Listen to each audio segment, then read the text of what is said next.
En République démocratique du Congo, pays d'opportunité, pays où coulent les laits et le miel, selon plusieurs personnes, c'est un pays où Dieu a béni de manière brutale. Voilà pourquoi nous sommes fiers d'être appelés Congolais, mais est-ce qu'on peut également être fiers de l'Église de la République démocratique du Congo? Est-ce ce qui se passe en RDC par rapport à son Église? On peut dire que Dieu nous a abandonnés ou Dieu est encore nous? Parce qu'aujourd'hui, il y a ceux qui pensent que la sainte doctrine n'est pas prêchée, la sainte doctrine n'est pas respectée, qui sont habilités à nous prêcher la bonne parole, qui sont habilités à nous donner la bonne nourriture pour la croissance de l'Église. Est-ce les pasteurs, les prophètes, les évangélistes, les apôtres, les docteurs? Toutes ces questions très questionnantes, c'est à travers cette émission, nous allons tenter de trouver des réponses à nos questions. Vous êtes en train de nous suivre en direct partout dans le monde. Le numéro qui est affiché là, vous pouvez intervenir par SMS, par WhatsApp ou sur notre lien YouTube, Labo Spirituel. Vous laissez un commentaire.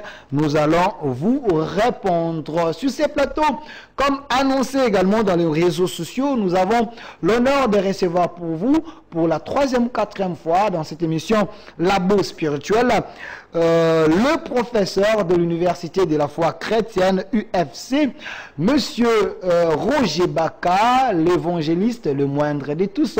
Monsieur Roger Baka, soyez le bienvenu. Merci beaucoup Delphin, que Dieu te bénisse. Un grand merci à tous qui nous suivent à partir de la maison. Merci à toutes les autorités de Univers Télévision. Merci de nous avoir choisis en ces moments. Delphin, c'est une grande joie pour moi de me retrouver encore une seconde fois. Un grand merci à tous qui ont réclamé que je puisse revenir. C'est avec beaucoup d'humilité et simplicité que je vous prie de passer quelques minutes d'édification avec nous et que le Seigneur vous bénisse. Donc, grande et majeure. Voilà, Monsieur Roger Baka, vous souhaiterez que je vous appelle professeur Roger Baka, évangéliste Roger Baka, les moindres de tous? Quel est le nom qui vous met à l'aise? Parce que là, nous allons décoller dans quelques minutes. J'aime bien la mention prophétique du moindre de tous. Moindre de tous, voilà. Avec vous, la thématique alignée aujourd'hui, c'est une thématique très importante. Les destins prophétiques de la RDC, analyse historique face à son Église. Monsieur Roger Baka, dans cette émission, quand nous avons de telles thématiques, on fait d'abord l'effort de laisser à notre invité de faire son exposé pendant 20 à 25 minutes et par après, il y aura une série de questions brutales, mes questions et les questions du public, les téléspectateurs. Donc, nous vous laissons 20 à 25 minutes. Essayez un peu de nous expliquer l'objectif de ces sujets. Pourquoi ces sujets à ces moments-ci? Merci, parce que lorsque tu vas dans les livres de Timothée chapitre 3, le verset 1, Timothée nous dit que sache que vers le dernier jour, il y aura des temps difficiles. Voilà déjà la base du début de mon exposé. Donc Timothée nous informe que vers le dernier jour, il y aura des temps difficiles. Parmi ces temps difficiles, l'humanité est en train de traverser une zone de turbulence qui plonge beaucoup de nations dans le chaos. Et c'est pendant cette période qu'il y a la mutation de puissance des grands gouvernants du monde. J'ai opté que nous puissions réfléchir sur la République démocratique du Congo, d'abord face à son histoire, et ensuite pour avoir une certaine perspective par rapport à l'Église, à l'état où l'Église se trouve. Il y a des références bibliques qui me poussent à avoir un début. C'est le livre d'Ésaïe, celui dont le nom signifie l'Éternel Dieu Sauveur. Dans le chapitre 2, vous verrez que la même prophétie d'Ésaïe est complétée par Michée. Chapitre 4, ce sont les deux prophètes qui n'ont pas vécu au même endroit, mais qui ont dit la même chose qui touche 2 Timothée 3.1. Rappelle-toi, je dis sache que vers le dernier jour, il y aura des temps difficiles. Alors Ésaïe fils d'Amoth dit, prophétie d'Ésaïe fils d'Amoth sur Juda et sur Jérusalem. Il arrivera dans la suite des temps que la montagne de la maison de l'Éternel sera fondée sur le sommet des montagnes et qu'elle se lèvera par-dessus les collines et que toutes les nations y afflueront. Nous avons ici deux mentions. La première mention, la montagne de la maison de l'Éternel, qui est égale à l'église. Ok.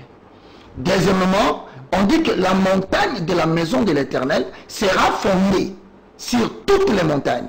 Donc, les montagnes d'après 2 Timothée 3.1, ce sont les temps difficiles. Cela correspond à la signification des montagnes. Mais au milieu des temps difficiles, il y aura une maison qui est aussi une montagne très difficile, mais qui sera au sommet. Donc, pour ainsi dire, lorsque nous allons virer vers les derniers jours, sur le plan politique, sur le plan économique, sur le plan sanitaire, sur le plan écologique, sur le plan environnemental, il y aura sur le plan climatique que des moments difficiles. Maintenant, Dieu fera en sorte que, pendant ce moment-là, que l'Église qui est une montagne, qui est au-dessus des montagnes, puisse apporter des solutions aux problèmes de l'humanité. Raison pour laquelle je dis, quelquefois, la RDC est en train de traverser une zone de turbulence. Certaines personnes estiment que le pays finira par s'effondrer. D'autres disent que l'avenir de la République démocratique du Congo présente beaucoup de doutes.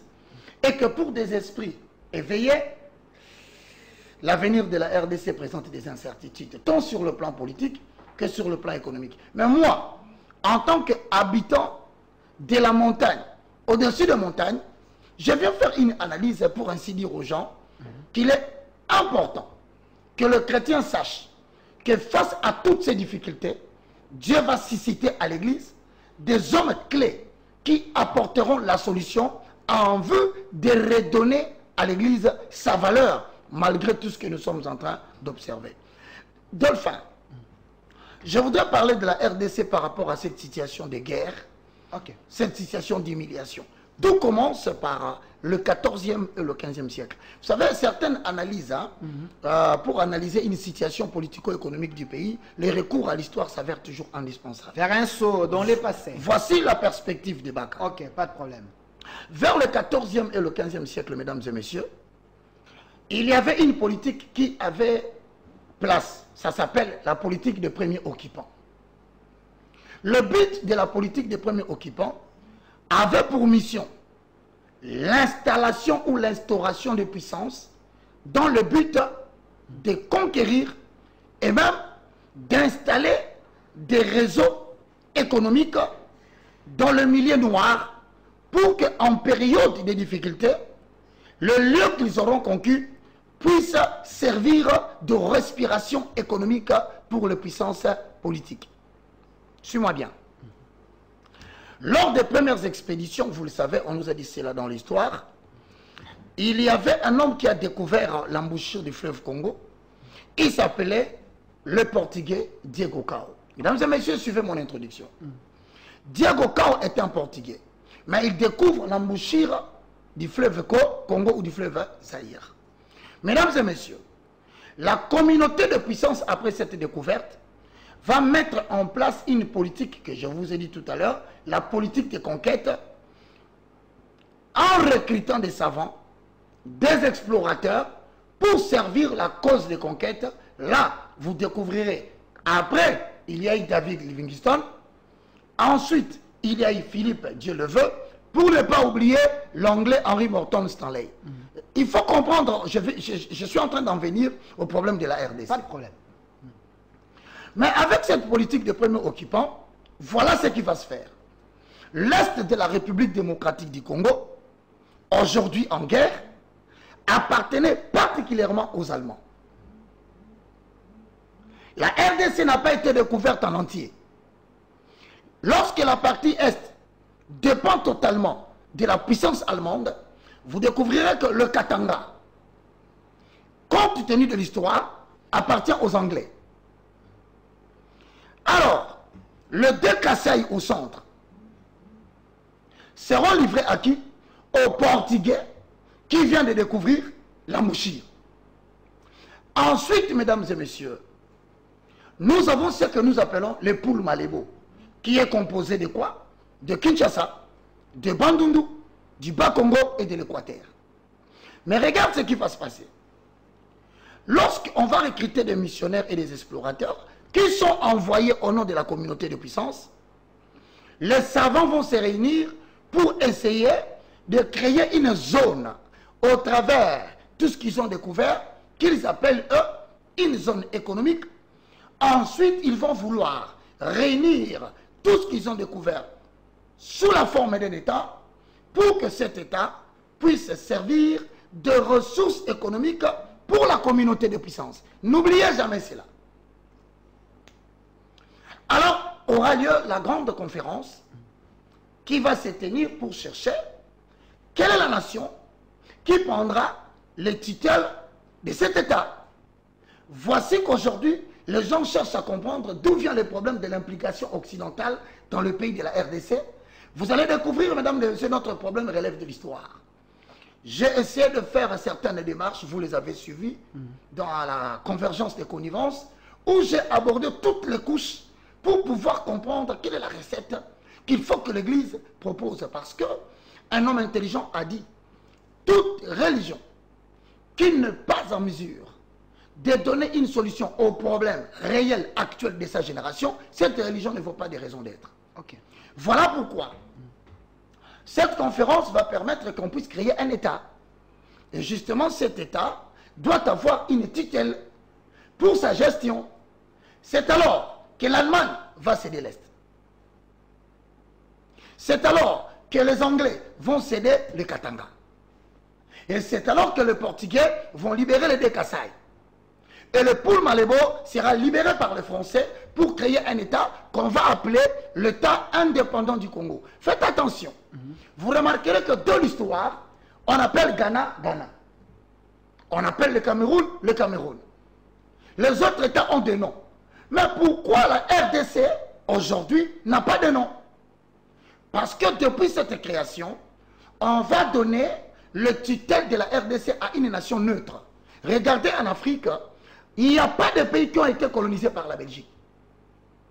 Parce que la Belgique, à cette époque, le roi, on lui confie le tutelle avec comme objectif développer les infrastructures pour favoriser l'exploitation de la RDC en tant que poumon pour faire vivre la communauté de puissance. N'oubliez jamais cela. Okay. Mon ami, grande est donc la surprise. Après un petit moment, le roi belge, à qui l'on confie la gestion de l'État indépendant du Congo, par qui? Par le roi d'Angleterre. Pourquoi? Parce que le roi d'Angleterre avait donné sa fille en mariage au roi belge. Alors, sous l'influence du roi d'Angleterre, il va influencer la communauté de puissance pour donner le titre à qui? Au roi de la Belgique. Et lorsqu'il donne le titre au roi de la Belgique, il avait déjà Henri Morton installé à ses côtés en tant que conseiller du roi d'Angleterre qui venait de faire sa deuxième expédition. Mesdames et messieurs, regardez comment l'histoire bloque la RDC jusqu'à aujourd'hui.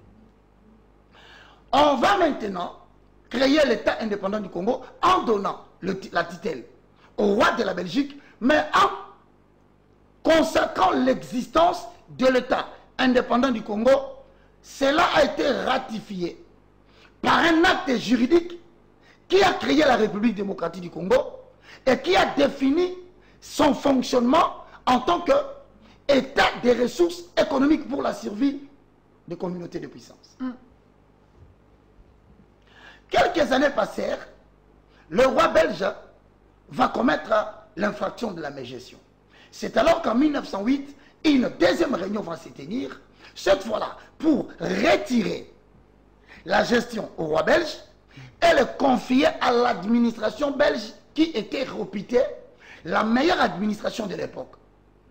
Lorsqu'on retire la tutelle, on donne à l'administration belge, c'est alors qu'on garde encore l'acte juridique qui crée l'État indépendant du Congo comme étant, je répète, une zone économique pour servir des ressources aux puissances de la communauté qui existait à l'époque.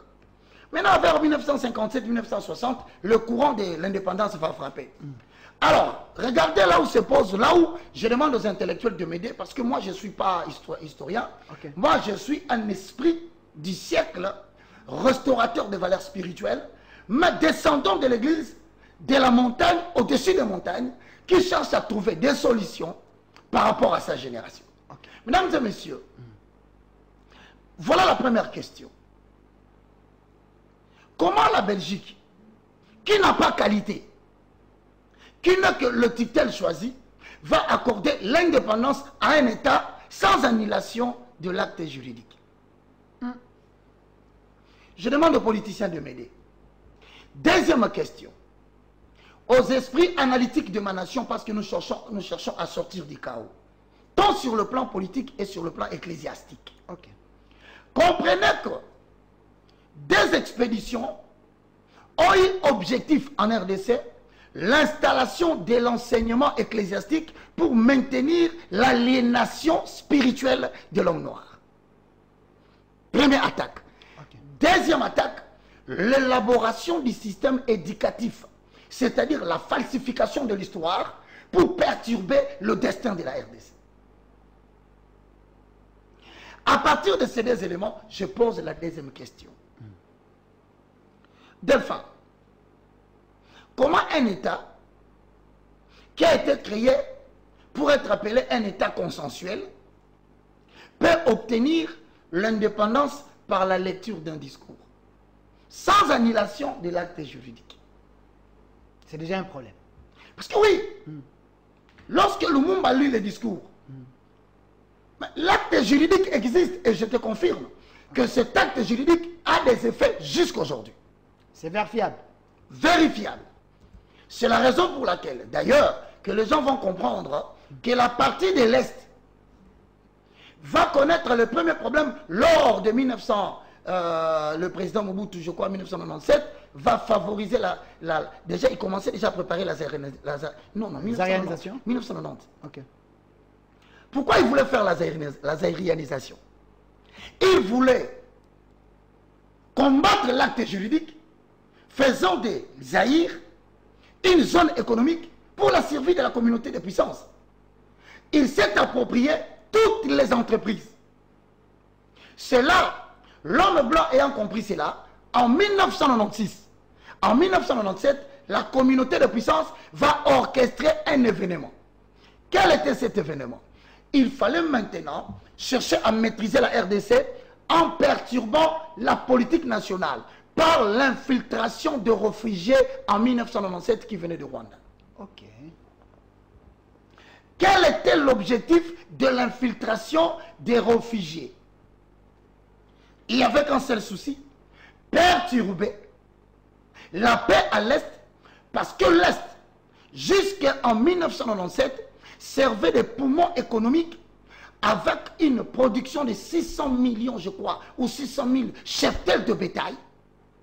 Et c'était la zone qui maîtrisait ce qu'on appelle la respiration pour l'industrie des communautés de puissance. Voilà pourquoi vous allez constater qu'aujourd'hui la partie Est, c'est une partie qui n'a jamais trouvé de paix. Pourquoi? Parce que l'acte juridique qui consacre à la RDC sa création reconnaît la RDC comme étant un État ressource. Voilà que nous sommes arrivés à une période très difficile où la guerre vient de reprendre. Cette guerre, s'il faut le dire dans la vérité, parce que les politiciens nous amènent en bateau, quelque part l'Église doit commencer à dire la vérité. Ok. Elle a été connue à l'époque de Mobutu. Pourquoi? C'est à cause de l'acte juridique. Cette guerre a été connue à l'époque de Kabila. C'est parce que la communauté de puissance reconnaît cet acte juridique. Aujourd'hui, le président actuel, quels que soient les efforts, combien louables qu'ils sont en train de faire, mais aujourd'hui, on continue à nous donner l'impression que cette guerre est l'objet d'une mégestion de l'État. Non. Il faut avoir le courage de pouvoir dire à la population que même les accords que nous sommes en train de subir aujourd'hui, qui fait que Bunagana reste encore sous occupation de M23, qui n'est qu'une branche de renforcement de la communauté de puissance pour continuer l'exploitation de la RDC. Alors il se pose un problème. Comment en sortir? Parce que l'Église a un rôle. C'est là où je termine mon exposé. Ok. La première des solutions, soit nous allons devoir rentrer sur la table des négociations avec la communauté de puissance pour pouvoir négocier ou redéfinir cet acte juridique. Sinon, la guerre ne finira pas. Je reprends. C'est le premier point important à ne pas négliger. À ne pas négliger. On doit convoquer la Belgique, qui n'a qu'une nation de titelles, mais en y associant les États-Unis, parce qu'aujourd'hui, les États-Unis ont un mot à dire sur la gestion de la RDC. Et même dans la décision des chefs d'État qui doivent diriger la République démocratique du Congo, les États-Unis ont un droit de veto. Il faut le dire à la population. Les États-Unis s'impliquent de manière directe ou indirecte? Directement. D'ailleurs, nous venons de recevoir un émissaire des États-Unis d'Amérique. Tony Blinken. Pourquoi il est venu? C'est à cause de l'acte juridique. Aujourd'hui, les États-Unis, la Belgique, la France, l'Allemagne, le Grande-Bretagne, le Portugal et quelques nations africaines retrouvent leurs intérêts dans l'existence de la RDC en tant qu'État. Et si on ne dit pas la vérité au peuple, on tourne autour des considérations politiciennes, nous risquons que l'Allemagne se rattache à l'Est, que, il ne faut pas oublier, le Kasaï parte, que la France reste seulement avec le pool Malébo. Et le pool Malébo, selon les propositions du monde occidental, il y a Kinshasa, il y a le Bandundu, il y a le Bas-Congo, il y a l'Équateur, qui risque, selon les propositions occidentales, de rester la RDC pool Malébo. Maintenant, à chaque fois qu'il y aura un homme d'État, président de la République, il en souffrira. Pourquoi? Parce que d'abord, il est difficile de faire accepter une telle conception des choses à la population. Pourquoi? Parce qu'ils ont un quota qu'ils proposent aux chefs d'État, peu importe celui qu'on changera. D'ailleurs, ceux qui sont dans l'opposition le savent. Soit on vous dit 70% de la production nationale est pour la communauté de puissance, 30% pour la RDC. Maintenant, le problème se trouve à quel niveau? Ok, chité. Quel est le chef d'État qui sera en mesure d'engager ces débats avec la population? Eh bien, parce qu'on dit aujourd'hui que peut-être le régime en place serait responsable de tout ce que nous vivons. Ben écoutez, moi je ne veux pas prêter attention aux politiciens congolais. Moi je vais avoir ma part d'interprétation des choses. Je lance le débat et je veux que la causerie vienne. Deuxième proposition, si on ne veut pas rentrer dans la table des négociations pour redéfinir cet acte juridique, donc deuxièmement, nous ne pouvons que faire une chose. Refuser que le Congo est un État consensuel et accepter de pouvoir fermer les portes de la RDC. Mais en cela, il y a des conséquences. Okay. Soit la communauté de puissance va éliminer un chef d'État. Voilà la lourde responsabilité qui pèse sur le président de la République, qu'il sera incapable d'expliquer à la population. Parce qu'aujourd'hui, s'il faut accepter de pouvoir réclamer l'autonomie totale de la RDC, il faudra redéfinir la considération des communautés de puissance avec l'entrée en vigueur de la Russie. Or, vouloir faire de l'État consensuel de la RDC une nation alliée à la Russie, c'est faire appel directement à un sabotage politique. Qui ne touchera pas le Parlement, qui ne touchera pas le Sénat, mais qui visera la haute hiérarchie de la République. Qui est capable de dire des choses pareilles à la population? Alors, si nous voulons nous enfermer pour dire que voilà, nous décidons que le chef de l'État accompagne la population dans ses décisions, voilà quelques éléments importants. Vous allez avoir un sérieux problème de pacification de la nation. 2. On va créer des problèmes pour la réconciliation nationale. Ça n'aura pas lieu. 3. Vous aurez toujours des difficultés pour la pose d'une nouvelle fondation nationale. 4. Il n'y aura jamais l'émergence d'un nouveau leadership spirituel. Voilà que vous parlez des salaires des députés, voilà que vous parlez de tout ça. Pourquoi? Parce que ces gens-là sont sous l'œil de la communauté de puissance. Et ils reçoivent des injonctions qu'ils sont incapables de pouvoir expliquer à la population à cause de l'acte juridique qui concerne cela. Je termine, donne-moi une minute. Une minute. Il n'y aura jamais la réunification de l'armée. Il n'y aura jamais. Jamais. À la fin, nous n'aurons jamais des élections crédibles dans ces pays. Alors pour atteindre cet objectif, je termine en disant, nous devons relever 3 obstacles. Ok. L'obstacle est spirituel ou religieux. Parce que le système tel qu'établi, l'Église contribue à l'aliénation de la population parce qu'il continue à répercuter le message aveugle de la religion. Le message aveugle. De la religion. Ok. 2. L'obstacle éducatif. C'est-à-dire, il doit y avoir des savants congolais qui doivent réinventer les systèmes éducatifs pour rétablir l'histoire de la RDC. Parce qu'un peuple sans histoire est un peuple mort. 3. Nous devons maintenant relever les défis de l'obstacle politique. C'est là où il y a un grand problème. Pourquoi je dis ça? Parce que l'Amérique et les communautés de puissance fonctionnent avec des dimensions de choses. Le nouvel ordre mondial et les Ordo Abekao. Le nouvel ordre mondial voudrait dire il y a une redéfinition de la gestion du monde. C'est-à-dire, il y a des communautés de puissance qui veulent prendre le contrôle de toutes les ressources du monde pour parvenir à une domination mondiale. Et donc, les chefs d'État seront très surveillés par ces communautés au point que si le chef de l'État ose parler le langage de la population sans expérience, soit il est débouté par un coup d'État, soit il est assassiné, soit on organise des troubles dans le pays, surtout avec les systèmes politiques de partis politiques qui ressemblent aux boutiques ecclésiastiques.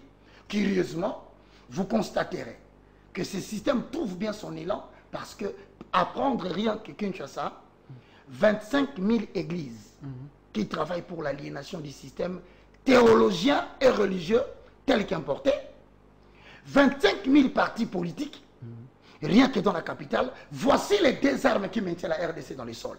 Si on ne restaure pas ou on ne fait pas les états généraux des églises et des religions, les états généraux des partis politiques, mon frère, on peut changer un autre président.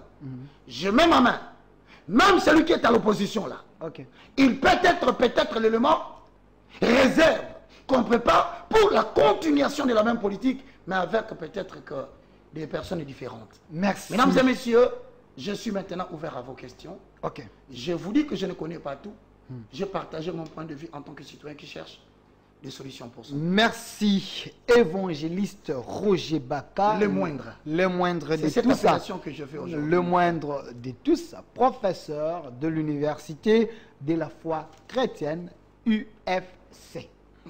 Cher public, téléspectateurs, congolais, conscients, je pense que cette émission a l'objectif de vous réveiller, de comprendre votre rôle, ce qu'il faut faire afin que nous soyons totalement libérés. J'ai l'impression, en écoutant M. Roger Baka, c'est comme si la RDC n'a jamais été indépendante. On est toujours sous les jougs de la communauté de puissance. Communauté de puissance. Alors, nous allons faire un exercice avec vous. Le numéro qui est affiché est sur WhatsApp et sur les normales.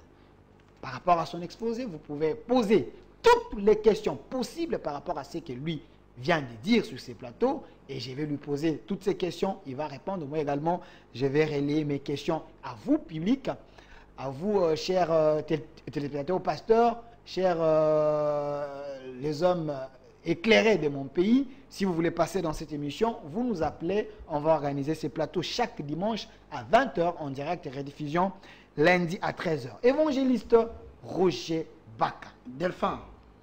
Alors, la première question. Vous avez dit ici que la Belgique ne pouvait pas donner l'indépendance à la RDC parce que, en vous écoutant, la Belgique n'avait pas tout le pouvoir entre ses mains. Pour le moment, qu'est-ce qu'il faut faire? Vous avez eu à proposer ici, mais j'aimerais poser la question d'une autre manière. Donc, la RDC n'est pas souveraine. Mon ami, je suis désolé, force est de constater, pas seulement moi, que tout le monde le sait que la RDC, la République démocratique du Congo, non seulement parce que le président actuel est là, qualifié de tous les mots, même à l'époque de Kabila, s'il a été assassiné, Kabila père, c'est parce qu'il a osé répondre l'autonomie en coupant les cordons avec la communauté de puissance. Okay. Qu'on te dise pas autre chose. Si le président Kabila, père, était assassiné, c'est pour ça. La Belgique n'était qu'une nation de tutelle. Je ne sais pas si tu comprends. Une nation de tutelle. Pour la gestion, tout en respectant les modes de fonctionnement. RDC, zone économique pour les puissances de communauté, la communauté de puissance. Maintenant, la question se pose. Comment un État tutelle peut te donner l'indépendance alors qu'il n'est pas copropriétaire? La Belgique ne pouvait pas nous donner l'indépendance. C'est pourquoi il a organisé ces théâtres du discours de Lumumba, justement, pour pouvoir éviter que nous puissions parler de l'acte juridique qui crée la RDC. Je ne connais pas trop sur cette matière, mais je demande qu'un politicien m'apporte quels sont les documents que nous avons dans ces pays, au-delà du discours.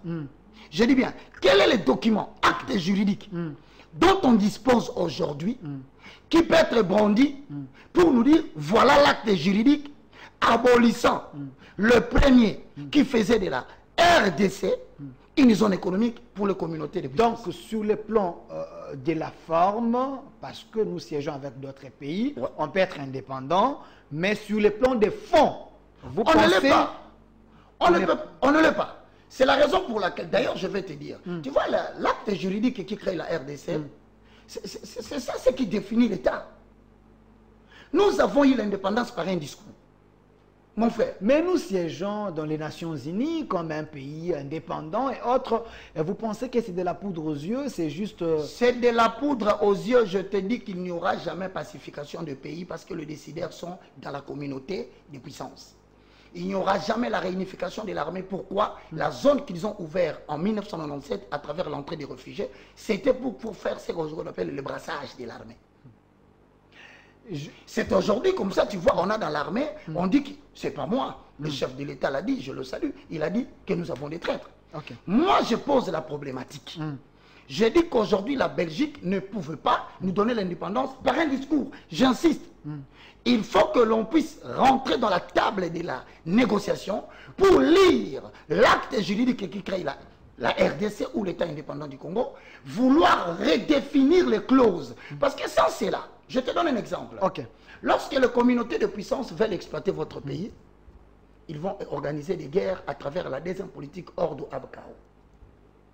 Ordo ab Chaos veut dire créer l'ordre par le chaos. Lorsqu'une société veut son indépendance juridique, ils la déstabilisent. Ils utilisent le même citoyen de ces pays pour pouvoir diviser leur pays. Les sous-traitants. Les sous-traitants des politiciens qui dépendent des ordonnances occidentales. Et ce sont les mêmes politiciens qui drainent des jeunes gens dans la rue. Ainsi pour dire, si vous ne m'accordez pas, or, ce que l'opposant demande, c'est justement ce qu'il a promis à la communauté de puissance. Non, avec moi, vous aurez mieux.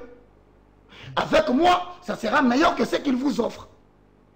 Et donc, c'est la raison pour laquelle je te pose une question. Okay. Toi, tu ne dois pas répondre. Mais je suis en train de faire comme Isaïe, fils d'Amoth. Hein. Okay. Je vais être un peu cette montagne au-dessus des montagnes. Essaye de me dire. Tu sais pourquoi la Côte d'Ivoire s'est retrouvée dans l'instabilité? Avec Gbagbo et... Et tu sais pourquoi? Pourquoi? C'est parce que tout simplement, Alassane Ouattara devait être utilisé par la communauté de puissance pour reprendre le contrôle sur la Côte d'Ivoire que Gbagbo ne voulait pas. Mais combien sont ceux-là qui ont été contents de l'arrestation de Gbagbo? Et pourtant, Gbagbo défendait les intérêts africains, panafricaines et ivoiriennes. Il y a aussi un président... J'en viens. J'en viens. Il y a un président qui vient de mourir ici. Je vais te dire tout ça. Regarde maintenant. Lorsque la Côte d'Ivoire sous Gbagbo est sous les querelles sérieux avec la France, qui a établi avec la mention France-Afrique, l'exploitation de la Côte d'Ivoire échappait au contrôle de la communauté de puissance. Et tu sais qui est devenu le premier producteur de cacao? Qui? Les pays frontaliers. Depuis quand le Burkina Faso produit le cacao? Mais il était devenu le premier pays producteur de quoi? De cacao. Et lorsque Alassane Ouattara rentre, la production de cacao rentre maintenant en Côte d'Ivoire. Ce n'est que pour parler de ça. Mais je descends ici en République démocratique du Congo. Le Colombo Tantalite. Vous estimez que le MV3 est à Bunagana parce qu'il n'aime pas le président de la République ou parce qu'il n'aime pas les Congolais? Non. Parce que dans la transition énergétique, les intérêts des communautés de puissance deviennent tout à fait aléatoires. Pourquoi? Parce que de l'autre côté, la Russie veut rétablir la domination soviétique. Donc, la Russie devient le contrepoids pour le bouleversement de la gouvernance mondiale. Et donc la RDC, si nous voulons nous prendre en charge, eh bien, je proposerai une seule solution. C'est de tendre la main à la Russie. Mais lorsque vous tendez la main à la Russie... Le ministre de la Défense vient d'être... Je salue, mais vous savez c'est quoi les dangers? Depuis 1980 jusqu'en 2022, il y a plus de 23 chefs d'État africains qui ont été tués par la France. Et ils n'hésiteront pas de faire la même chose avec la RDC. Donc, solliciter la Russie n'est pas une mauvaise chose. Okay. Mais les dangers que court le chef de l'État par rapport à cette option, il n'y a que le service qui le savent.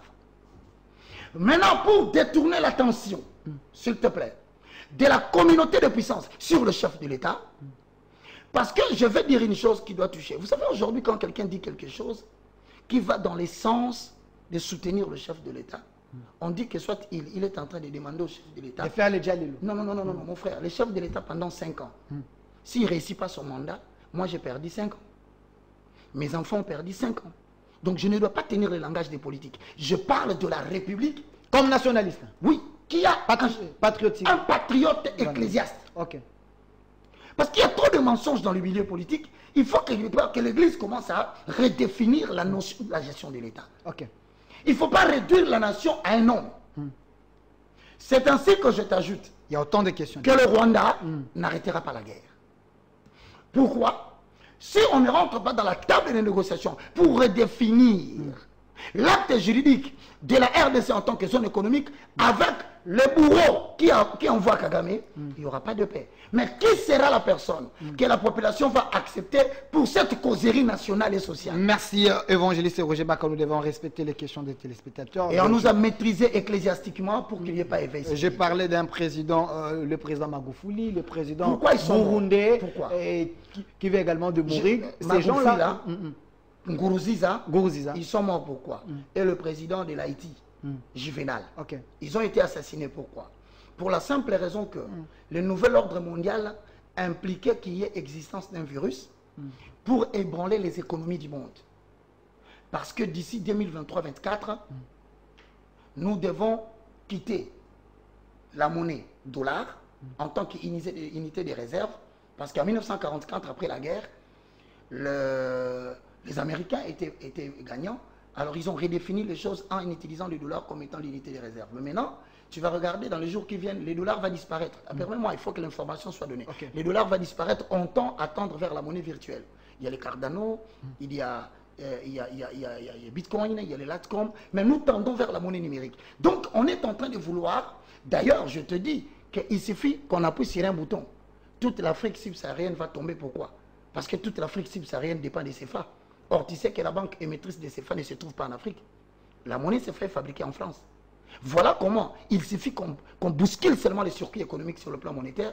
Voilà que l'Afrique sera dans les chaos. Merci. Alors, maintenant, il faut que l'Église joue bien son rôle pour influencer la politique. Je dis bien, l'Église doit bien jouer son rôle de conscientisation et d'éveil pour que la politique soit changée. C'est par là maintenant, il y a une question qu'est l'Église, parce qu'il y a autant de confessions religieuses. Comment se faire confiance? D'abord, c'est un problème entre vous, les églises. Les chefs de l'État peuvent écouter qui? Ça pose déjà problème. Mon ami, ce qui a été, c'est ce qui est. Ce qui est, c'est ce qui sera. Si tu veux, je vais répondre à cette question d'ecclésiaste. Zacharie chapitre 4, le verset 2, on va me lire pour que tu vois les processus de rétablissement et de récupération de la RDC dans les concerts des nations. C'est prophétique. Nous avons un destin. Dieu voit la RDC dans les concerts des nations dans les jours à venir. Zacharie 4, 2, s'il te plaît. Autant de questions. Continuez à envoyer vos questions. Je vais lire vos questions d'un moment à l'autre parce que c'est important, c'est pédagogique. C'est que M. Roger Baka est en train de dire. Je vois déjà vos félicitations. Trop de questions ici. Si on peut lire. Zacharie 4, 2. Zacharie chapitre 4, verset 2. Ok. Il me dit, que vois-tu? Je répondis, je regarde. Et voici, il y a un chandelier tout d'or. Il y a un chandelier tout d'or. Pour rétablir Israël Dans le concert du destin, le chandelier représente les témoignages divins face au monde. C'est-à-dire, Dieu ne peut pas commencer à restaurer une nation s'il ne trouve pas un témoin fidèle dans cette nation par qui il passera. Voilà pourquoi le chandelier du temps de la loi, dont la prophétie de Zacharie, le témoin de Dieu s'appelle Israël. Mais au temps de la grâce, le chandelier ou le témoin de la restauration des nations s'appelle l'église implantée dans les nations. Maintenant, cette église est dans quel état?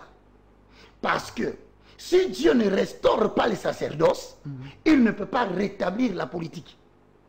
Voilà la raison pour laquelle. Dans la voie principale, c'est les sacerdoces. Voilà pourquoi tu vois des bêtises se multiplier dans les sacerdoces, parce que c'est le point de départ du changement de leadership politique. C'est la raison pour laquelle nous nous retrouvons dans une même situation que 1 Samuel, au chapitre 3, le verset 1 à 2. Est-ce qu'on peut lire la parole? Permets-moi d'établir cette chose. Pas de problème. 1 Samuel chapitre 3. Le verset 1 à 3. Le verset 1 à 3.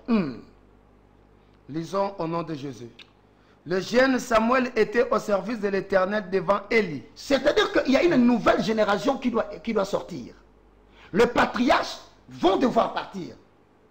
Je suis désolé de remercier tous nos leaders, qui s'appellent les patriarches, les évêques, les archibishops. Je vous remercie et je vous annonce que la génération de Samuel doit apparaître pour préparer le destin de la RDC. On peut continuer. La parole de l'Éternel était rare à ce temps-là. Voici les signes qui annoncent une nouvelle génération. La parole de l'Éternel est devenue rare. Suis à la télévision, les prédications ne tiennent plus compte de la doctrine.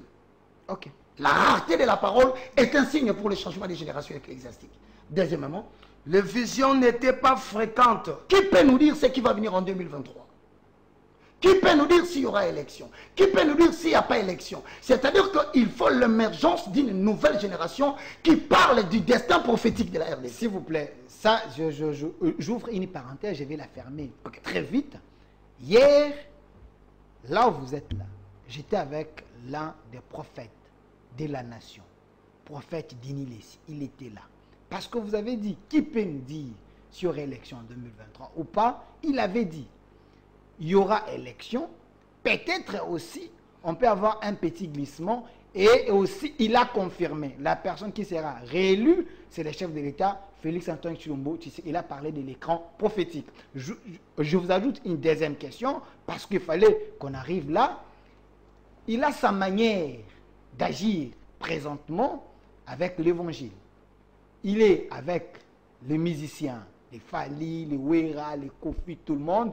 Aujourd'hui, il a même fait un single, Pétage, où il dit, ça peut jouer même dans des boîtes, un peu partout. Quelle est votre analyse de cette manière de faire? Est-ce que ça respecte la sainte doctrine ou il est totalement en dehors des principes établis dans l'Église? Merci beaucoup pour ta question. Je salue, je pense que tu parles du prophète Denis. Prophète Denis Lessi. Je le salue.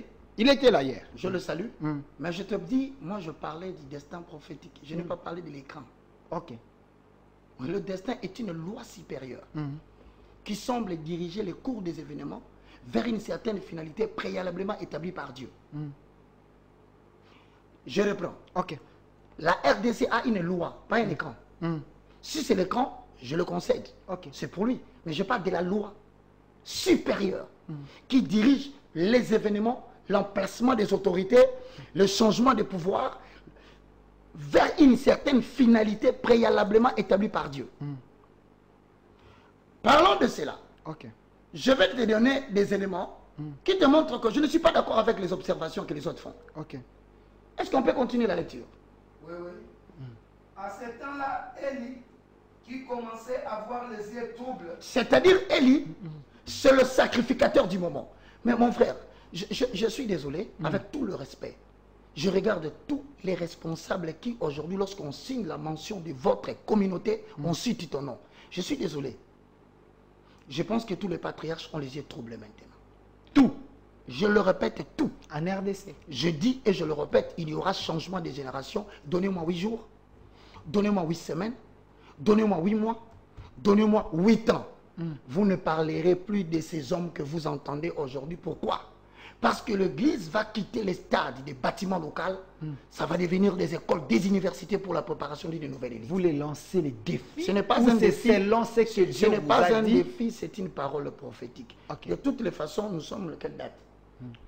Le 4. Nous sommes le 4 septembre 2022. J'aime toujours dire les dates. Okay. Parce que quand les gens vont commencer à tomber, on viendra vous montrer la prophétie. Il avait dit. Il y a une nouvelle génération qui doit émerger, mon frère. C'est cette nouvelle génération qui donnera naissance justement à celui qu'on appelle, il lira la parole. Okay. Regarde les caractéristiques qui fait que l'église ne peut pas propulser maintenant la nation. Élie commence à avoir les yeux troublés, mais va maintenant rapidement dans les livres de 1 Samuel chapitre 2, le verset 12. Mais il y a autant de questions qui souffrent ici. Je vais terminer 3 références et on passe directement. 1 Samuel chapitre 2, le verset 12. Il n'y a que l'église en tant que chandelier qui doit être l'instrument par lequel Dieu doit passer pour restaurer l'avenir politique de la RDC. Ok. Ok. Le fils d'Élie était des hommes pervers. Le fils d'Élie, le sacrificateur. Nous avons aujourd'hui des gens qui s'appellent pasteurs, responsables des grandes communautés. Mais qui, non seulement eux, même les enfants, disciples, serviteurs de Dieu qui les suscitent, ce sont des hommes pervers. La perversité est entrée dans l'église à un niveau où c'est honteux de se présenter pasteur et évangéliste. Okay. En quoi consiste cette perversité pour la restauration de l'église? Ils ne connaissaient point l'Éternel. C'est-à-dire qu'on suscite aujourd'hui une génération de gens qui sont des enfants de pasteurs, qui n'ont aucune perception objective de l'Éternel. On y va. Et voici quelle était la manière d'agir de ces sacrificateurs. Écoute la manière d'agir de ces gens qu'on nous établit aujourd'hui dans des églises. Lorsque quelqu'un offrait un sacrifice, le serviteur du sacrificateur arrivait au moment où l'on faisait cuire la chair. Tenant à la main une fourchette à 3 dents, il piquait dans la chaudière, dans les chaudrons, dans la marmite ou dans les pots. Tout ce que la fourchette amenait, le sacrificateur le prenait pour lui. C'est ainsi qu'ils agissaient à l'égard de tous ceux d'Israël qui venaient là à Silo. C'est-à-dire l'inversion des valeurs spirituelles et le non-respect des règles des sacerdoces. Merci. Pardon. Mes amis, vous aurez quelques 10 minutes à la fin. Permettez-moi. Regardez la définition du sacerdoce. Chutez, s'il vous plaît. La définition du sacerdoce. Le Congo n'émergera pas tant que le sacerdoce de Dieu ne sera pas restauré. Je reprends et je dis aux politiciens qui nous dirigent, en commençant par la présidence, jusqu'aux cours et tribunaux. Vous fournissez un effort vain. Tout ce que vous allez faire ne marchera pas, parce que Dieu ne passe que par le chandelier pour amorcer des changements sur la terre. Et voilà pourquoi Zacharie 3, 1 à 10 nous donne la définition. Je crois que par cela, je redonnerai la parole à mon bien-aimé. Zacharie chapitre 3, du Verset 1 à premier. 10, on y va directement, mon frère. Il me fit voir Josué, Qui était Josué? le souverain sacrificateur. Dieu veut restaurer Israël. Politiquement, il veut réintégrer Israël dans le sacerdoce national pour un avenir politique. Mais il appelle un souverain Sacrificateur. Vous voyez, Dieu n'interroge pas, s'il te plaît, Dieu n'interroge pas le chef de l'État. Pourquoi les prix des biens augmentent dans le marché? Dieu n'interroge pas le salaire des députés. Excusez-moi, c'est bien beau les débats que vous faites. J'admire le courage et je suis d'accord avec vous dans cette démarche. Mais ce n'est pas le salaire des députés qui pose problème. Parce qu'il y en a encore d'autres qui perçoivent des salaires beaucoup plus grands que ça que vous n'avez pas encore découvert. Le problème de la RDC, le sacrificateur sont en train de maudire la nation. Donne-moi quelques éléments et puis... S'il vous plaît, monsieur Roger Baka. Donne-moi quelques 30 secondes, parce qu'il y a autant de questions. on y va, Le mon monsieur frère. est en direct, il faut On y que va, je pose on y des va. questions de Le téléspectateurs. souverain sacrificateur debout devant l'ange de l'Éternel. Écoute la définition. Et Satan qui se tenait à sa droite pour l'accuser. La RDC est tout le temps accusée à cause de la classe sacerdotale. Vas-y. L'Éternel dit à Satan, que l'Éternel te réprime. Satan, que l'Éternel te réprime. Ouais. Lui qui a choisi Jérusalem. Hosanna. N'est-ce pas là un tison arraché du feu? Dieu veut sauver la RDC. Parmi les nations africaines qui traversent des moments difficiles, c'est un tison retiré. Maintenant, donne-moi la conclusion. Or, Josué était couvert de vêtements sales. Il était couvert de vêtements sales. C'est la classe sacerdotale. Qu'est-ce qu'il y a? Et il se tenait debout devant l'ange. L'ange, prenant la parole, dit à ceux qui étaient devant lui, ôtez-lui les vêtements sales. Point. C'est tout. Commençons par ôter les vêtements sales des églises de réveil. Merci, évangéliste Roger Baka. Il y a tellement de questions. Je le remercie parce que ça démontre qu'ils sont intéressés. Bonsoir, Labo Spirituel. C'est Moïse Diak depuis Matete. Et j'ai une question à poser à M. Roger Baka. Quand il dit que la religion que nous avons est importée, qu'est-ce que cela signifie? Alors, si le christianisme est importé, alors quelle est pour nous la religion idéale à suivre et qu'il nous donnera la bonne voie? Quelle est la religion que vous voulez avoir dans le pays? Mais la religion n'a jamais créé le développement d'une nation. Ok. Quelles sont les nations dans le monde qui s'est développée par la religion? C'est faux. L'Asie ne s'est pas développée par une religion. L'Asie s'est développée par sa spiritualité, qui venait d'Israël. La spiritualité, c'est la relation entre les grands esprits et le petit esprit. Mais la religion, c'est les dogmes et les cérémonies et les rituels. Il faut faire la différence des choses. Ok. C'est-à-dire, pour entrer en contact avec Dieu, personne ne doit définir cela pour toi. Si tel est le cas, alors je pose une question. En 1941, en 1942-43, Kim Panvita, vous allez dire qu'elle n'était pas prophétesse. Voilà comme ça l'histoire nous a fait croire que c'est la religion qui nous a amené Dieu. Non, c'est faux. Il faut faire la différence, peuple congolais, entre la spiritualité et la religion. La religion, ce sont les dogmes mis en place pour mettre en relation l'être humain avec une certaine divinité. Ça ne veut rien dire par rapport à la spiritualité, parce que la spiritualité n'est pas dogmatique. Donc, par là, je continue à dire, il faut qu'il y ait un état général des églises de réveil pour revoir la problématique de l'aliénation par les religions. Merci. Respectons autant de questions. Oh là là. S'il vous plaît, messieurs les journalistes, ton émission vaut plus que de l'or. Gloire à Dieu. Roger Baka est un messie en chair humaine qui veut nous sauver. Wow. S'il vous plaît, de telles émissions, il faut les multiplier. Waouh, mon frère, je suis tenté de considérer que je suis devenu un Dieu. Je refuse cette autorité, mon cher. Je reste le moindre. Et j'ai une autre question. Parce qu'il y a des traîtres dans tous les secteurs de la vie nationale. Je te dis. Et aussi certains soi-disant hommes de Dieu. Je te dis. Désolé, la RDC manque le leadership politique, disait Abdoulaye Wade. Ouf. Salut mon frère. Roger Baka est un médecin. Alors, si la RDC est malade, pourquoi lui ne peut pas ouvrir ses hôpitaux pour traiter les gens qui sont malades? Ah mon frère, j'ai déjà un hôpital, ça s'appelle l'université de la foi chrétienne. Moi je n'ai pas une église parce qu'on doit arrêter de faire fonctionner les églises. Les églises ne construisent que des chaos, divisent des familles, font des enfants de Koulouna, acquisent des petits enfants de sorciers lorsqu'ils sont talentueux. Nous devons basculer vers les écoles. Les églises doivent fermer en tant que bâtiment. Bonsoir évangéliste Roger Baka. Pour la sagesse, ma question est la suivante. Il n'y a pas moyen à la population de faire lui-même des propositions directes au chef de l'État? Si oui, comment? Oui. Frère Stone Glody Mambweni. Je suis en train de vouloir dire ceci. Mes frères et sœurs, je vous le dis en vérité. C'est là peut-être que vous allez considérer que je suis en train de dédouaner le président Félix de ce que vous appelez, vous, le bilan. Non, je ne le dédouane pas.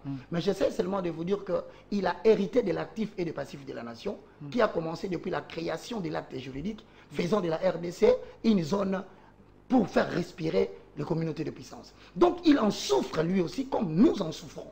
Alors arrêtons de croire que c'est par un bâton magique. Il faut que nous puissions nous asseoir. Voilà. Je répète, nous devons nous asseoir pour faire les états généraux des églises de réveil. C'est le premier danger. Si on ne revoit pas les problèmes des églises et des religions, il n'y aura jamais une restauration politique dans ces pays. Merci. Vous avez reconnu que les églises endorment la population. Je propose d'échanger la Constitution sur le point que nous sommes un pays laïque. Tout commence par là. Voilà, ça c'est une proposition. Salut mon frère Roger Baka pour ces vents panafricanistes. Nous sommes derrière vous, tu n'es pas seul. Que le Dieu très haut t'ajoute encore plus de 100 ans. Merci. Voilà. Ouf. Bonsoir mon frère. Bonsoir mon frère Roger Baka. A raison sur ses analyses comme étant humain, mais l'absolu créateur éternel, Dieu suprême, a un autre plan qui est déjà activé depuis 2020. Il y aura un vent spirituel avec des hommes et des femmes remplis de puissance d'en haut pour changer des choses démanteler les entités de la supérieure, de la Koweïti. Donc, on félicite. Il vient de te donner le prélude. C'est la restauration et l'élévation et l'émergence d'une nouvelle élite spirituelle. Okay. C'est devant nous ici. Mais bien aimés dans le Seigneur, vous le constaterez dans les jours à venir. Bonsoir mon émission. Je vous aime beaucoup. Roger Baka Oumela. Merci. Évangéliste Roger Baka, est-ce que tous les pasteurs réfléchissent comme vous? Vous n'êtes pas dans les Alléluia et Amen, mais vous nous ouvrez les yeux. C'est ça la bonne nouvelle. Amen. Arrêtez avec Alléluia, Amen, donne l'offrande, donne la dîme. Nous devons muter les églises en école pour que les gens viennent avec des cahiers, des stylos, et que chaque homme de Dieu nous définisse quel est son appel, quel est son appel nominal, quelle est la spécificité de son message. Avant d'établir une église en République démocratique du Congo, vous devez passer dans un conseil de ce que moi j'appelle les 120 de la République. Salut mon frère, pour les propositions de Roger Baka, il ne parle pas en vain. Est-ce que si on se met en musique avec la Russie, est-ce que la Russie ne peut pas protéger notre président pour que la communauté dont vous avez parlé, de puissance, qui ne puisse pas exterminer nos vaillants héros et nos présidents? Et sinon, vous croyez, sinon frère, excusez-moi. Sinon, pourquoi vous croyez que nos présidents africains vont toujours voir Macron? Sinon, pourquoi vous croyez que nos présidents africains vont voir le pape? Parce que vous connaissez les ordres qu'ils subissent là-bas. Parce que vous connaissez les pressions qu'ils subissent les chefs d'État. Mais voilà que pendant que nous traversons un moment difficile, il y a des opposants. Au lieu de dire la vérité à la population, quand bien même qu'ils ne sont pas au pouvoir, mais ils se préparent, ils préparent déjà un chaos électoral, tout en commençant à dire déjà, ils ont déjà gagné les élections, malgré que les élections n'ont pas encore commencé. Vous voyez cette classe politique qui commence à nous emballer, bien aimés dans les seigneurs, n'attaquez pas les politiques. Remettez en question les problèmes des églises de réveil et vous verrez Dieu descendre comme il est descendu dans le cas de Jonas. Parce que lorsqu'il y avait tempête, il fallait trouver les coupables. On n'a pas trouvé le coupable, le capitaine. Voilà. Le coupable était Jonas qu'on a jeté dans l'eau et Dieu est intervenu, la tempête s'est calmée. L'église doit faire un état général. Dites-moi, mon frère, entre nous, si on doit observer l'église de réveil, qu'est-ce que l'église de réveil a apporté comme solution positive, réelle, dans la gestion de l'État? Si ce n'est que des problèmes. Voilà pourquoi je répète, ne me prenez pas comme un antichrist. Considérez au contraire, c'est le veille de la conscience pour que nous ayons maintenant des écoles. On doit transformer l'armée de l'Éternel en une école. Ça s'appelle école armée de l'Éternel. Le général devient un professeur. Merci. Pas question de demander le fond de la fuite des capitaux. Non. Tu donnes cours et à la fin, on sanctionne par un diplôme. Et à l'école, cette école ne peut pas participer à quelqu'un qui n'a pas de diplôme. Monsieur Baka, s'il te plaît, pour élever les niveaux des serviteurs de Dieu. Merci. Voilà. Merci. Il y a beaucoup de propositions. Voilà. En tout cas, on doit révolutionner les choses. Voilà la preuve de la liberté d'expression et de la démocratie, car Roger Baka parle de telles choses sur la chaîne de celui que nous connaissons. Alors, je suis d'accord avec ces propositions. On nous chante nuit et jour la diplomatie agissante. Est-ce que on ne peut pas l'écouter, l'amener à la présidence qui donne ses propositions à main propre au chef de l'État? Mon frère, je répète, je regarde les amis qui sont là. Nous n'avons pas besoin de voir le chef de l'État pour lui remettre nos propositions. À main propre. J'ai commencé mon travail et je l'acheverai. Je n'ai pas besoin de faire la politique pour l'achever parce que jusqu'à preuve du contraire, c'est Elohim Adonai qui m'a protégé. Et je continue à dire que je n'ai pas besoin de soutien politique. Je demande seulement à ma population de se réveiller. Comme vous venez de vous réveiller pour le salaire de 21 000 $, réveillez-vous pour l'aliénation spirituelle de chaque dimanche. Nous devons faire un état général des églises de réveil pour savoir les églises nous amènent où. Monsieur Roger Baka, respectons les questions des téléspectateurs. Merci. Bonsoir Roger Baka, c'est moi Jérémy. Je suis heureux de vous Nzambe abatela yo na vérité oza na yango ofongoli biso misu. Voilà. Alléluia.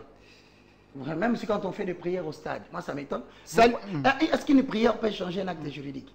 Mais mon frère, soyons réalistes, nous sommes passés par les bancs d'école.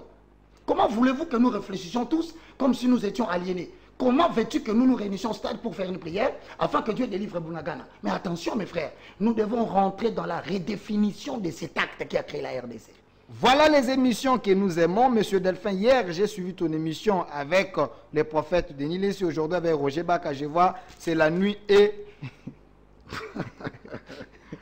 C'est pas possible. S'il vous plaît. C'est pas possible. C'est la nuit et les jours. Bonsoir mon frère. Je reviens à la question sur la religion. Que l'évangéliste puisse nous dire quelle est la vraie religion pour nous.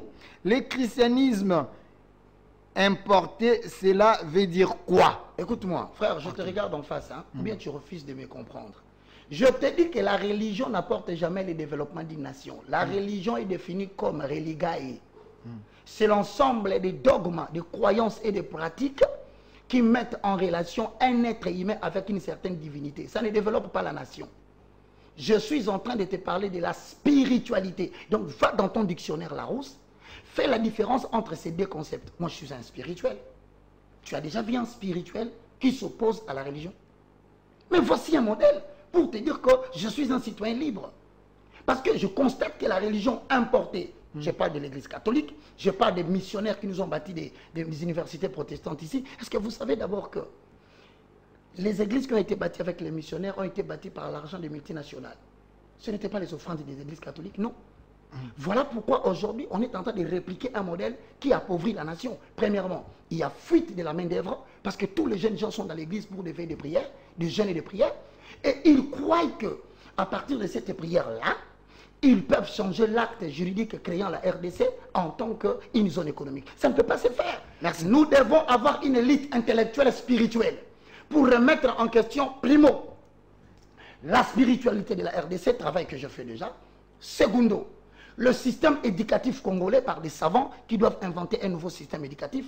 Et trois, revoir la problématique du système politique congolais et protéger les chefs d'État. Parce qu'il y a une vérité, laisse-moi dire cette vérité. Vous ne comprenez pas, je vais vous dire cette vérité.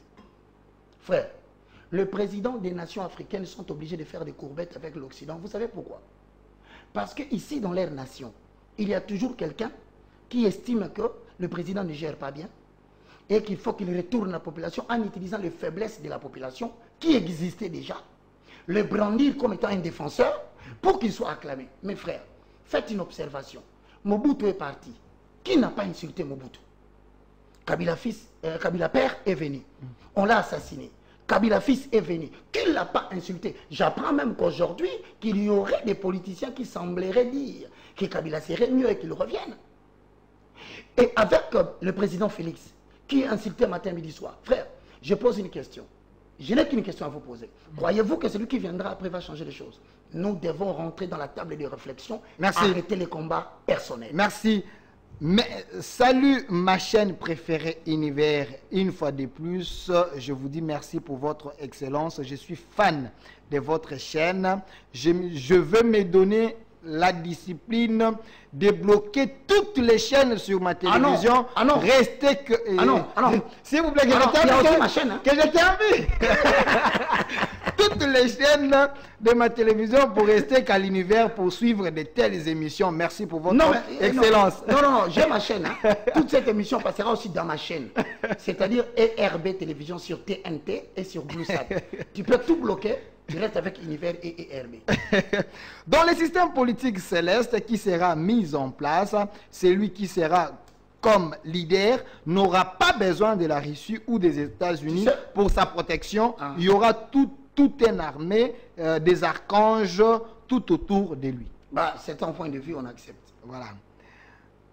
Monsieur Roger Baka, qui est ton père spirituel? Qui t'a enseigné? Es-tu un extraterrestre? Mesdames et messieurs, je suis la race des Zorobabel. Personnalité spirituelle, mais avec influence politique. Aujourd'hui, je te donne la définition. Je suis le moindre de tous, mais dans la prophétie d'Ésaïe, il est écrit, confirmé par les livres des psaumes, le plus petit deviendra un millier. Tu vois ma pensée ici? Ça va enflammer la population. Merci. Mais le moindre deviendra une nation puissante. S'il vous plaît, monsieur Roger Baka, quelle est la démarche à suivre afin que la RDC puisse obtenir réellement son acte comme un pays indépendant? Tu sais, ça veut dire quoi, être un pays indépendant? Il pose la question. C'est de ne plus être une zone économique pour fournir les ressources aux communautés de puissance. Je vais vous dire aujourd'hui la vérité. Pour la perturbation climatique, nous avons reçu des ordres de ne pas exploiter notre forêt. J'espère que vous l'avez entendu. Comment voulez-vous, vous avez votre propre forêt? Les gens qui ont détruit la couche d'ozone par l'industrie qu'ils ont utilisée là-bas, ils vont vous dire que vous êtes, vous, avec l'Amazonie, ne touchez pas votre forêt. C'est une nation libre. Tu crois que nous sommes une nation? Et ils nous payent combien pour ça? J'arrête. Passons sur cet angle-là. Aujourd'hui, la transition énergétique. Est-ce que tu sais que la guerre de coltan, c'est ce qui provoque la guerre à l'Est? Mes frères et sœurs, je reprends. Le problème du Congo a 3 dimensions. Spirituel, nous devons abolir les religions. Deuxièmement, éducatif, nous devons revoir le système éducatif que les gens étudient à l'école là. Parce que Jeanne d'Arc, elle est française. Ici au Congo, nous avons Kimpavita. Nous avons Kimbangu. On doit commencer à restituer l'histoire du Congo intégralement, sans confusion et sans polémique. Troisièmement, nous devons revoir le système politique. Parce que le chef d'État, tel qu'est placé aujourd'hui dans les États, ils savent que s'ils désobéissent aux ordres des communautés de puissance, il va subir un coup d'État. Merci, Monsieur Roger Bakone. Vraiment, à la fin, il y a un message ici, il y a autant de messages. Bonsoir, Delphin. Makambu, évangéliste Roger Baka, Azali, Koloba Ezali, à Solo, Yahweh Nzambe, Alobela Ngai, Yango, depuis 2021, Nakoma Yango, Namokanda, Napesa Yango, déjà, na chef de l'État, président Félix. Alors, vous voudrez que moi aussi j'aille donner. Delphin, voilà. Delphin. Monsieur Caleb, Delphin. professeur Caleb. Delphin. Oui. Tu vois, nous sommes en train de tendre vers 2023. Je veux que la population m'écoute bien. C'est l'année de tous les enjeux. 2023 n'est pas seulement une année d'enjeux pour l'Afrique, mais c'est une année d'enjeux pour la gouvernance mondiale qui bascule vers 3 États. Les États-Unis, la Chine et la Russie. Cette bascule de la gouvernance mondiale aura des implications sur les États africains. Je répète, je suis en train de dormir ce matin vers 4 heures. Je constate que je suis devant une porte, mais à l'extérieur, ce sont, je reviens toujours, des militaires qui se battent avec la population. Et tout à coup, derrière moi, je vis une building. Et c'est ce qui est dangereux. J'ai vu des militaires en train de gravir le building pour atteindre le sommet. C'est-à-dire que le mois de septembre est un mois de départ pour des troubles en RDC pour les enjeux 2023. S'il vous plaît, je demande à la population, ne cédez pas aux mensonges politiques. Je demande à la population, ne cédez pas aux manipulations d'aliénation des pasteurs qui vous disent qu'à force de prier, vous allez changer l'acte juridique de la RDC. Il faut l'émergence d'une nouvelle élite spirituelle qui doit remettre en question. Et je vous promets, si Delphin me donne l'autorisation, je viendrai avec les projets du renouvellement de la classe spirituelle des églises et les projets que nous devons adopter pour que nous puissions mettre fin à tout ce que nous vivons aujourd'hui. Vous pouvez vous imaginer, vous vous réveillez le matin, 2 pasteurs se chamaillent dans la chaîne. Vous vous réveillez le matin, c'est un pasteur qui dit qu'il va cogner l'autre un coup s'il le voit dans les supermarchés. Vous vous réveillez demain... Un spectacle désolant dans les réseaux sociaux. Et puis les autorités, apparemment, c'est comme s'ils sont absents. Ah non, quand les spirituels dorment, c'est le prérequis d'une bonne exploitation politique. Est-ce qu'on ne peut pas gérer cette histoire des réseaux sociaux, de YouTube, de TikTok? Est-ce qu'il n'y a pas moyen? Je te rappelle, si l'Église continue à faire du théâtre, c'est un atout pour une bonne manipulation politique. Autant de questions. Évangéliste Roger Baka, si je vous ai bien compris, donc l'homme noir ou africain en général doit essayer de lui-même de définir sa propre religion qui est liée à notre culture. Sa propre spiritualité. Évitez le mot religion. Voilà que je termine. Et si c'est le cas, devons-nous faire un recours à une religion de nos ancêtres?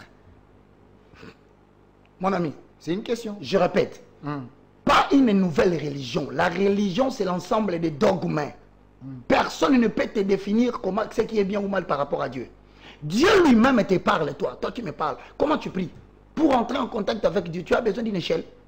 Je reprends. Voilà ma nouvelle spiritualité. J'ai créé une école, ça s'appelle Université de la foi chrétienne. J'ai des livres que j'ai écrits, j'enseigne sur 4 socles. La découverte de ce que l'on est par rapport à Dieu, la découverte de ce que l'on a comme don. 3. La pensée élevée à la hauteur de Jésus-Christ. 4. La maîtrise des facteurs temps. En 9 mois, j'ai fini la formation pour mettre au service de la nation des personnes capables de défendre la spiritualité chrétienne. Non pas demander les offrandes, les dîmes, la construction des maisons, pour qu'enfin la maison qu'on va construire devienne, sur le plan juridique, une parcelle du déclus lorsqu'il va mourir. Et enfin, que ceux qui ont contribué n'aient plus un mot à dire. C'est de l'exploitation de l'homme sur l'homme. Le temps est arrivé. Chaque chose a son temps. Mesdames et messieurs, moi je suis le moindre. Je suis en train de vous donner des idéologies. Je suis en train de vous informer que nous devons nous libérer de l'emprise des communautés de puissance. Pour le faire, il faut opposer à l'homme blanc une guerre de spiritualité, mais aussi une guerre d'intelligence. Voilà, les églises des réveils dominent les églises sataniques. Ces pays RDC doivent rester avec les églises exorcismes. Mon frère, la base de la population est aliénée par la religion. Ok. Mais le sommet des autorités politiques est aligné par les mouvements philosophiques tels que la Rose-Croix, tels que la franc-maçonnerie. C'est comme ça que l'homme blanc nous contrôle. Ce qu'ils ont donné à la base, c'est pour gérer la base. Et ils ont aussi des mouvements philosophiques qu'ils ont donnés aux autorités politiques pour les gérer. Nous devons remettre en cause cette histoire, mes frères. Sinon, l'Afrique ne décollera pas. Le chandelier doit reprendre son travail. Voilà. Salut, monsieur le journaliste. Je vous suis depuis la commune de Mongafula, s'il vous plaît. Pasteur Roger Baka dit, dis-nous, quelle relation y a-t-il entre toi et papa Massamboukidi, parce que tu dis, ce que tu dis, c'est la copie conforme aux enseignements de papa Massamboukidi. Bon, écoutez, Massamboukidi, c'est un citoyen congolais. Nous ne partageons pas la même foi, nous ne partageons pas la même doctrine. Mais il y a une démarche que nous avons entreprise, j'aimerais bien le dire ici à la télévision. C'était une réunion que nous avons tenue avec d'autres spirituels pour trouver des solutions par rapport à notre problème. Et donc, mesdames et messieurs, nous ne sommes pas ensemble. S'ils défendent cela, eh bien, gloire soit rendue à Dieu. Moi, je suis là depuis que j'ai commencé avec le film nigérian. Je continue ma petite démarche. Je bénis l'Éternel. Je vous remercie, vous qui me soutenez, vous qui m'encouragez, vous qui m'appelez. Que Dieu vous bénisse, mais je pense que maintenant, je dois te présenter le projet de la fermeture de religion et la proposition que nous voulons faire pour réglementer la spiritualité. Qui est derrière vous? Dieu. Merci. Cette émission est terminée, chers téléspectateurs. Vraiment, ne me tenez pas rigueur. La télévision, c'est les temps. Je sais que vous avez aimé cette émission et l'évangéliste Roger Baka a fait sa part. Donc, le sujet d'aujourd'hui, c'était les destins prophétiques de la RDC. Analyse historique face à son église. Il a essayé de proposer, il a analysé, il s'est livré à un exercice de questions-réponses avec vous. Si tout va bien, on peut encore le recevoir les dimanches prochains s'il a le temps. Parce que est-ce que je peux donner les numéros? Pas de problème, donnez les numéros. Mesdames et messieurs, vous qui m'avez suivi, je suis un simple homme de Dieu. Et je ne connais pas tout. Je suis le moindre. Je vous prie de m'orienter, de me conseiller en cas où vous voyez que je suis en train d'aller dans une direction que vous estimez qui ne sera pas agréable pour nous. Mais la nation vaut plus que tout. Et donc, je suis sur 090.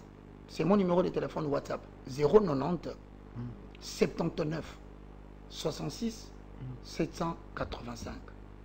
090 79 66 785. C'est mon numéro WhatsApp. Tout à l'heure après le plateau, vous pouvez m'appeler. Mais j'ai besoin que nous puissions organiser des colloques, des conférences. Vous serez le bienvenu si vous acceptez cette vision pour que nous commencions la première conférence provinciale des États généraux des églises de réveil. Répétez juste les numéros. 090 79 66 785. Merci. Ça n'est fini pour aujourd'hui. Suivez la rediffusion de cette émission lundi à partir de 13h et chaque dimanche à 20h en direct. Vous pouvez également nous appeler si vous voulez également passer comme Roger Baka. Nous allons vous recevoir. Mais il faut nous amener la bonne thématique pour la nourriture de la République démocratique du Congo, parce que nous avons besoin des hommes outillés, intellectuels, pour ajouter un plus. Il ne faut pas faire comme tout le monde. Merci d'avoir répondu à notre invitation. C'est moi qui te remercie, Delphin. Merci beaucoup. Monsieur Roger Bakaye, merci à mon réalisateur, Monsieur Fissifidi. Un grand merci à mon DT, Monsieur Jerzy Omeno, également à mon DG.